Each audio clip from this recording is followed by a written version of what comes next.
Police सामान को जोर तो फुरमान आस्ता भोट प्रेसिडेंट और तेना अब टीम हो लेना भोट दिन अब टीम को बना को तेन वाले एम किया देवी साकाम कलेक्टर थोड़ा तरह राष्ट्रपति ले एमा दिया 24 जनगणना जब मेने अब सारना कोड़ी दियाते बाबो नाम 2011 हिसाब से अब माने 50 लाख आदिवासी सारना को ले वंचित होना तेज अब राइट टू इक्वालिटी तेज समानता अधिकार वंचित होना तेज उनको हजूर को अभी सहार को दोहो का तेज संविधान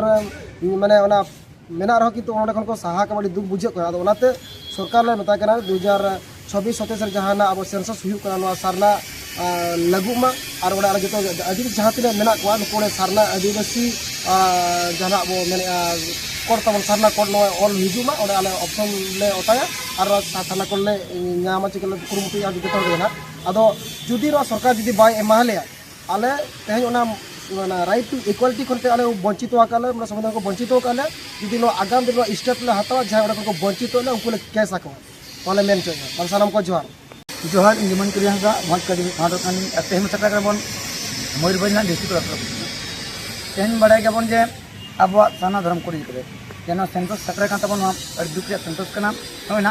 चला 16 तारीख को चालू तबना आको को लैया को ओड़ा हिसाब ले नोड़े को तथ्य बड़ा नुकू सानामा जिनिस को हिसाब ओड़ा दुआर कपड़ा बाथरूम जो जिन साथ अब धर्म को कुलिया को टिकट तेन अब सरकार मान्यता बै नाम धर्म साना धर्म कोड एनका जी साना धर्म कोड जी बांग बन ओलाबन ओंडे ऑप्शन में ऑप्शन तो 6टी ऑप्शन में हिंदू सिख ईसाई ऑप्शन और तला ST और SC में और अदर्स में जुदी अब धर्म कोड बचुनी मैं बाबन ऑल दाबन मेनकान ST और SC रे तहन का सुनू अदर्स मन ऑल के माने अब डायरेक्ट हिंदू को लेना को अब ST ऑल मा बाबद तक अब डिस्ट्रिक्ट कोर्ट मेता बुझा 3 भूर आलिया धर्म कोड बै माना आले हर बाको ठिका दाड़ा को 3 भूर 9 सारना 9 सेंसस में अब दीप एम का बना और लगन ते राष्ट्रपति मैडम एमाय में और कार्यकारी करा दाबी एम का मुक्ति मोर्चा की ओर से मैं सबसे पहले तो हमारे माननीय हेमंत जी हमारे पार्टी के नेता को मैं आभार व्यक्त करती हूँ। इस महत्वपूर्ण महिला विधेयक बिल में और परिसीमन ये जो 3 विधेयक पर 2 शब्द बोलने का अवसर दिया है, इसके लिए मैं पुनः आपको धन्यवाद।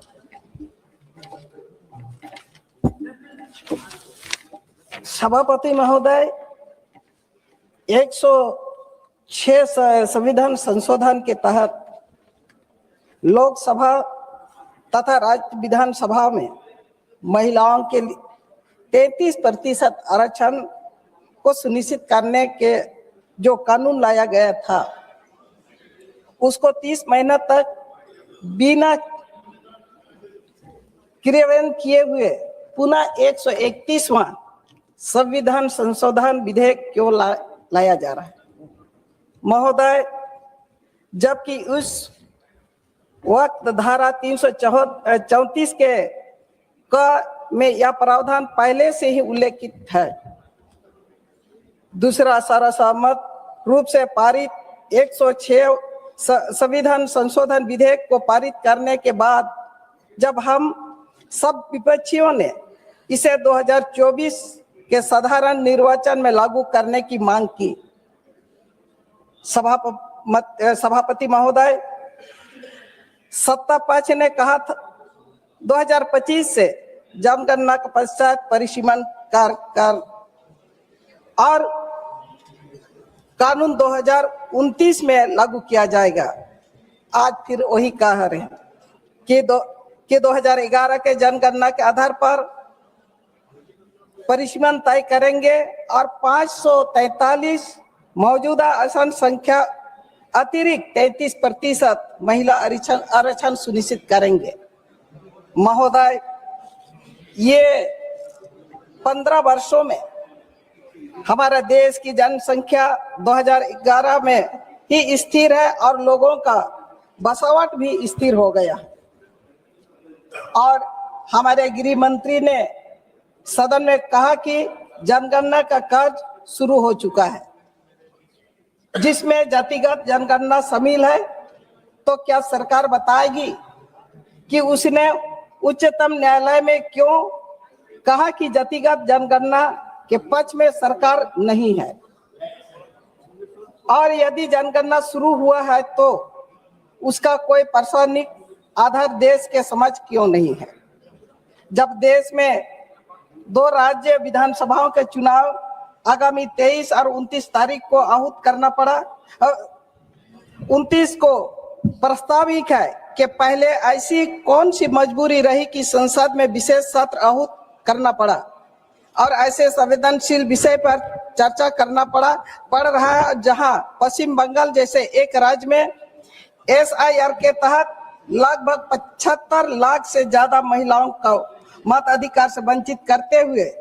उन्हें न्यायाधिकरण के तहत जाने को विवाद कर रही है। जो सरकार महिलाओं के वोटों का अतिक्रमण करती है, वही सरकार महिला आरक्षण की बात करती है, जो न केवल हास्यास्पद वरन महिलाओं का कितना सम्मान या दर्शाता है। महोदय, ये जो आरक्षण, ये जो विधेयक एक साथ लाने का हमें उचित नहीं लगता है। हमें महिला आरक्षण झारखंड मुक्ति मोर्चा समर्थन करती है, लेकिन ये जो आरक्षण में अब जब तक उसका जनगणना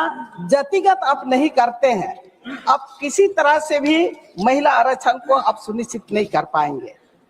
क्योंकि अब जातिगत आरक्षण होगा तभी तो आप तय करेंगे आदिवासी कितने हैं, OBC कितने हैं, अनुसूचित जाति कितने हैं। आप महिला तो पूरे देश में महिला तो सभी है, लेकिन उसका भी लाभ सभी वर्ग को मिलना चाहिए। और जब तक आप जातिगत जनगणना नहीं करेंगे तब तक आप सभी वर्ग के महिलाओं को इसका लाभ नहीं मिल पाएगा। इसलिए मैं सरकार से मांग करती हूँ कि जातिगत जनगणना हो, ताकि हमारे देश के सभी वर्ग के महिला, चाहे राजनीतिक क्षेत्र में हो, चाहे सामाजिक क्षेत्र में हो, सभी क्षेत्र में उसका लाभ ले सके। मैं थोड़ा सा आदिवासी होने के नाते सभापति महोदय, मैं सरकार से मांग करती हूँ कि ये देश में लगभग हमारे आदिवासी 12 करोड़ आदिवासी समाज समुदाय के लोग हैं, और ये झारखंड विधानसभा से हमें 2020 में आदिवासियों के लिए जनगणना कॉलम, जो हम लोग सरना कोड शामिल करने के लिए केंद्र सरकार को प्रेषित किया गया है। मैं सरकार से मांग करती हूं कि सरकार जनगणना में सरना कोड को भी निश्चित रूप से शामिल किया जाए, ताकि आदिवासियों का एक अपना पहचान बन सके। धन्यवाद।